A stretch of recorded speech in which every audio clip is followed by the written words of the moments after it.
The real thing, it could be a tougher fight than the USDA is letting on. Demiankow says the U.S. has a lot to learn about mad cow disease. You can pretty much count on it. If mom or dad cow has BSE, baby cow is going to have BSE. He's a computer programmer who spent a year in England subcontracted through JSA to the Ministry of Agriculture. On a project that developed the software and databases that monitored the entire life cycle of all the cows in England. The project was part of Great Britain's approach to containing mad cow disease. He says the British believe bovine spongiform encephalopathy, BSE for short, or mad cow disease, can be passed from cow to calf at birth. So there's a system in England that's being used that tracks the entire lineage.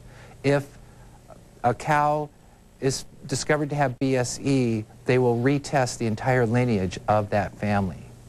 In the U.S., at least, testing appears to be a death sentence, even if the animals are healthy. The USDA says you can't test a live animal for BSE. Demiankow also insists while the BSE protein concentrates in the animal's brain and spinal cord, people can get mad cow disease from eating other parts, beef, gelatin, or bone meal.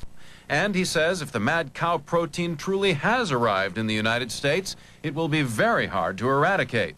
You cannot bury a cow with mad cow disease and walk away. The protein, the BSE protein, is almost indestructible. The British are dealing with this problem, he says, and the U.S. should look to Great Britain to learn how.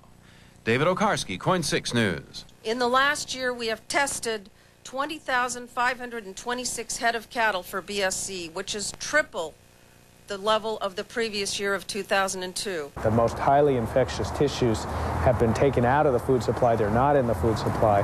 The risk of this, anybody getting this disease here is extraordinarily low. That doesn't ease Dan Demiankow's worried mind. He was in Great Britain during the 1990s outbreak, working for the Ministry of Agriculture. He helped create the tracking system Britain now uses. The USDA needs to implement a system for tracking all the cows and testing all the cows for BSE before they'll gain confidence from foreign countries. But the USDA stands behind its claim that Americans face a very low risk of getting infected with the disease.